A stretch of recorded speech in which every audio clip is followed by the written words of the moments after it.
This is Abuja, the fastest growing city in the world. Thousands troop in and out of this great place. So, where are you coming from? Far north, south, east, or west? Let's share this wisdom with you about where to stay, considering comfort, prompt services, and above all, adequate security.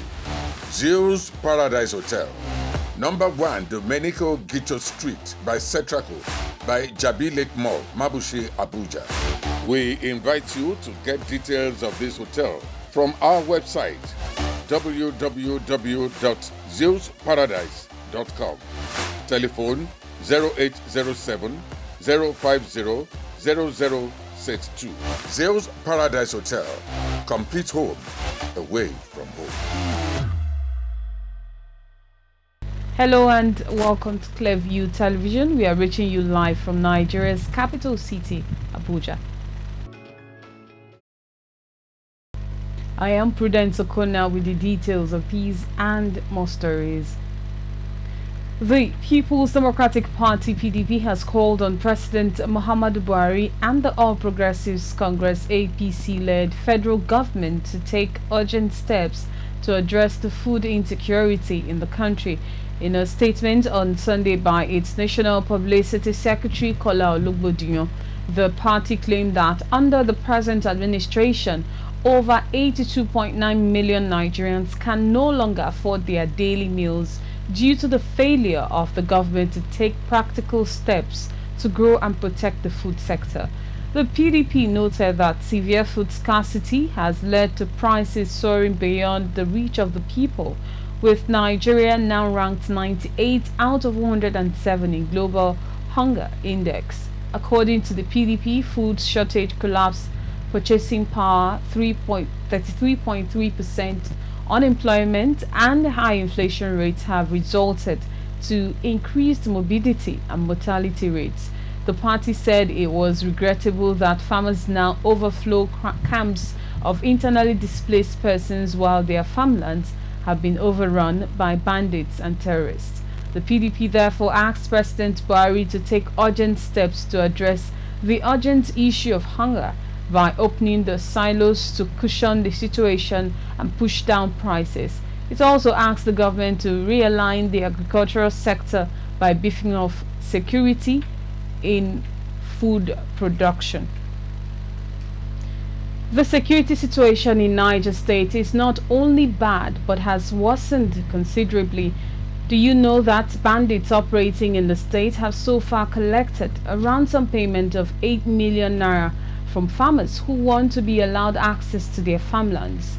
In this report, our correspondent says heads of 400 households in Nasai community in Shiroro local government area of Niger State had no option than to pay the ransom as farming activities begin in earnest following the setting in of the rainy season in the state. The fear of bandits is the beginning of wisdom, as each of the household head was said to have paid a sum of 20,000 naira.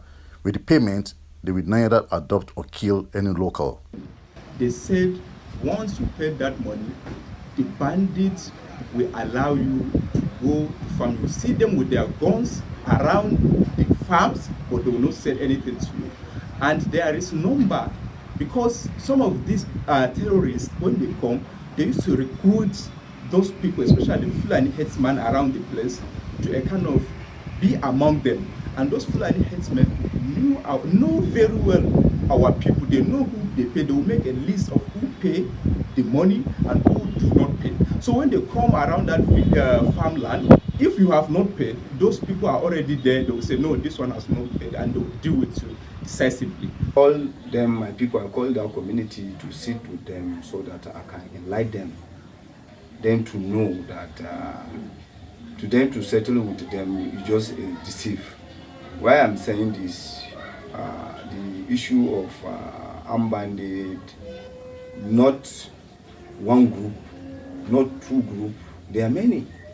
So if it happens that you, as a farmer or my community people, they say they want to settle with them, they don't know who are those that they are ready to settle with them. Maybe it can happen, one group they can try to do that just to deceive them so that they can have access, free access at any time they can come into that community. Some of the communities in Shiro local government area have decided to take their destinies in their hands.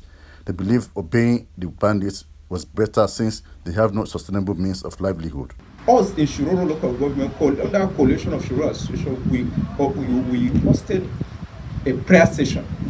And alhamdulillah, by the information coming from us, just 2-3 days back, we heard that Dogo, some of his boys, Dogo Gide, some of his boys mysteriously died. They slept at night and they never woke up. Even I myself, we did that in my local government. The Christian people do their own prayer, the Muslim almost 7 days. The Christians do their own and fasting. The Muslims, thank God, that period of the fasting. We have been fasting and praying. That thing helped us a lot because for the past 1 week now, I'm assuring you there is nothing like an attack now. It's a norm and continuing process for bandits in the area to enter into agreement with the communities willing to pay tax so that they will cultivate their farms during the rainy season.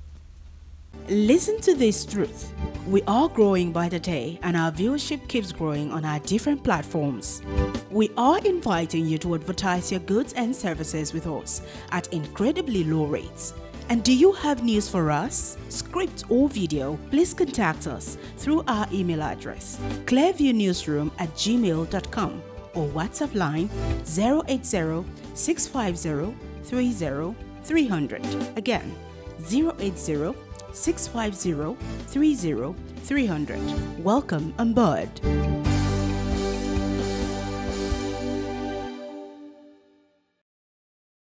Nigeria Labour Congress NLC and its affiliate unions this Monday brought economic activities in Kaduna State to a standstill to protest the continuous sack of workers in violation of extant labour laws by the state government.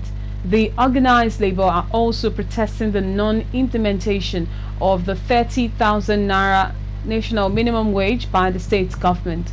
Our correspondent in Kaduna reports that service activities at commercial banks, petrol stations and train terminals were disrupted.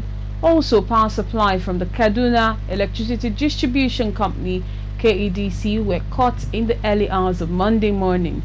The workers' leadership gave insight into what led to the strike. What is happening in Kaduna State, no a good human being will support it. If during the fasting you sack more than 4,000 workers without following the due process. There's a provision of public service or civil service rule that somebody before you retire you must reach 35 or 60 in service alive. But he's cutting his own to 50 years because maybe he amended the scheme of service or the condition of service, we don't know. Governor Nasir El-Rufai has since described the workers' protest as ill-motivated, saying his administration will not give in to blackmail by workers. However, the NLC President Comrade Ayuba Waba, who later joined the striking workers, disagreed with the claims of Governor El-Rufai that the workers were consulted on the issues in dispute. We are here to tell the world the truth outside the lies that Kaduna State government have been informing people through various media platforms. We are here and the people that are affected are here with us. They are not hired people. Students that are also affected are here with us. Students. All progressives. The children of workers. Those workers that have been thrown out of job and we are not being paid are here with us. The pensioners that have not been paid are here with us. And therefore, let it be very clear. All those that are here today are those that are directly affected. Yes. Comrades, the information that we have, that they have been putting before the public, which is false, which I need to correct, is why I am here live and direct. He claimed that local government employees were consulted and they are here. They have issued a formal statement to say that that statement was false. As we speak, all leadership of public sector unions in Kaduna State are here. each of the unions that are affected by this neoliberal policy of throwing workers out of their jobs without respecting the clear provisions of our labor laws. The labor laws are very explicit, but here we are in a state. It's only in Kaduna state, in the whole 36 states, and let me be quoted, that threw workers out of their job without respecting the provisions of our laws. Yes. And activities will soon return at the 36 state houses of assembly that have been paralyzed due to the current strike action embarked upon by the Parliamentary Staff Association of Nigeria, PASAN. The Conference of Speakers of State Legislatures in Nigeria gave this indication after rising from its extraordinary meeting held in Lokoja, the Kogi State capital. The conference's chairman and Speaker of the Bauchi State House of Assembly, Abubakar Yakubu, said talks aimed at resolving the issues that led to the strike by PASAN are already yielding desired results. State assemblies across the 36 states of the Federation have remained under lock and key following the non-implementation of the financial autonomy for the state legislatures. It is to press home their demands that the speakers of the 36 states of the Federation have converged in Lokoja, the Kogi State capital. As expected, topping the agenda of the speakers' meeting was the clamor for the financial autonomy for the lawmaking body in the 36 states of Nigeria. Abubakar Yakubu is the Speaker of the Bauchi State House of Assembly, as well as the Chairman, Conference of Speakers of State Houses of Assembly in Nigeria. He said the solution is near in sight. So what actually dominated the meeting is, as usual, the issue of financial autonomy, which all of you, I believe, you know that you are almost at the end of the road, or so to say. We are almost approaching the end of the struggle for the implementation of financial autonomy. Abubakar disclosed that Jason and PASAN have reached an agreement in their previous meeting. He said the document to that effect is yet to be signed. The takeaway now is that there's an agreement we reached in one of the meetings we held with the Chief of Staff and the stakeholders of the financial autonomy. And that document, we want it to be signed by all the stakeholders. And immediately after the signing of that document, all assemblies, the PASAN and the JUSUN has promised that they will open the assemblies. Earlier, the national president of the Parliamentary Staff Association of Nigeria, Muhammad Usman, said the request of the lawmakers is embedded in the constitution and that there is no going back on their collective quest for financial autonomy until their demands are met. So if the autonomy is not granted or the governor has not ceded to that, why are we going to call off the strike? They won't call off the strike. The strike will continue. But as it is, you can see the houses of assembly are still under lock and key. So it means the strike is still on until the financial autonomy is being implemented. It is almost 2 months now since members of the legislature have shut down owing to the non-implementation of the Financial Autonomy Act of 2018 and the presidential order on financial autonomy for the parliament by some state governors. It is hoped that the stakeholders in the implementation of the financial autonomy for the parliament will endorse the necessary document with regard to the request of the parliament, and activities at the state houses of assembly across the federation will resume. Remember to like us on Facebook at Clearview Television, follow us on Twitter at Clearview Online, follow us on Instagram at Clearview TV_. You can also subscribe to our YouTube channel at Clearview TV.